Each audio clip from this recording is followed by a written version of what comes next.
tracks. But Cold Harbor, that's his thing, and Armada just helps to promote that sound. Same goes for DJs like Remy or John O'Callaghan.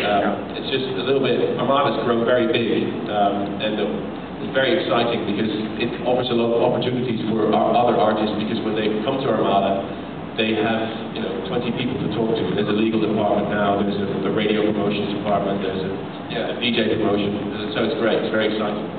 And speaking of labels, what are some of your favourite labels? Well, mainly the trance labels. Let's mention some of the less obvious. I like those labels, Perceptive Records. Euphonic is definitely one of my labels. I love all the stuff on Anjuna Beats. Bandit, great label. I love all the stuff on High Contrast. I think basically all those tracks appear on my radio show instantly because those guys just know what they're doing. So that's really exciting. And State of Trance, I mean, what ambitions do you have with State of Trance? How would you like to push that further? Obviously it's got millions of listeners already. Well, funny you should ask. I was just thinking about it because we're approaching episode 400 of the radio show in 2 weeks' time, and well, I think it's also thanks to you. I mean, I think the formula of the show still stands. From when I started day one. Yeah. I remember that everybody, including some of my very well-known colleagues, they said you're crazy for doing a 2-hour radio show every week. And look what happened now, and I'm very proud of that because it's great for the listeners, and I think it's great that there's so many radio shows out there.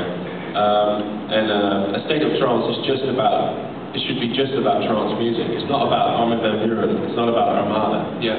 Any record that's good from any producer, whether I hate him or love him, should be played on the show. And I think I can guarantee the people that if they listen to State of Trance, if they tune in, they will hear 80 to 90% of all the trance records that matter, in my opinion. Of course, it's a personal selection of me, but I really try to interact with the crowd.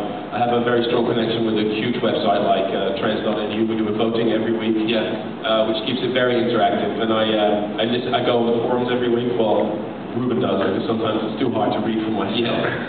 I've developed a thick skin, but Ruben reads the forums for me. He's my assistant, and he helps me out. He scans all the forums and sees what people like, what kind of trance sound people like, and it's really great to see the development of trance music. But I think I can honestly say I'm still doing this show for the same reasons.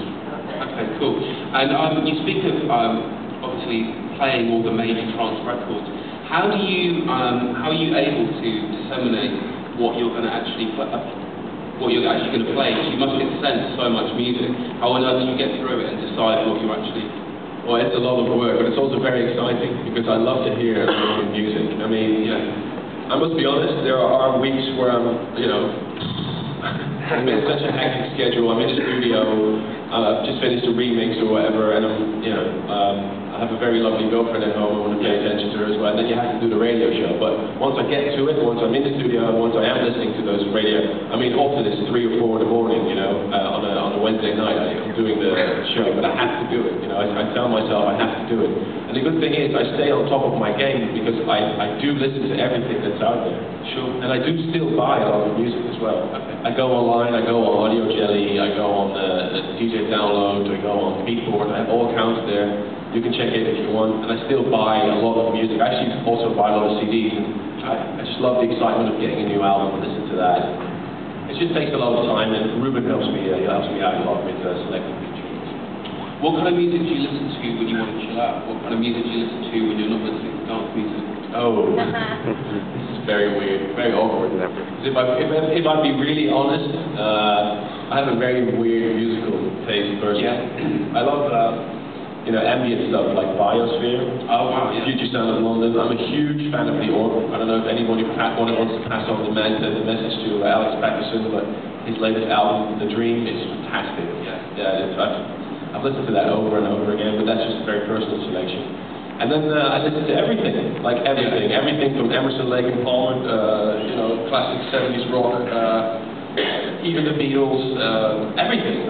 I think if you want to be successful in the dance music industry, you've got to have an open mind to all the music that's out there. I buy the Killers album, I buy, I'm a big fan of Jamiroquai. I just try to listen to everything, even though it might not all be to my liking. I try to understand why other people like this music. And I think that's very important if you want to be a DJ, you want to be successful. You have to understand why other people like a certain track. Even though it's not to your liking, you're like, okay, well, it's not my track, it's not my taste, but that's very well done. You know, that transition, that melody line, that chord change is very well done. And I think if you want to be successful in the music industry, you've got to have an open mind to what other people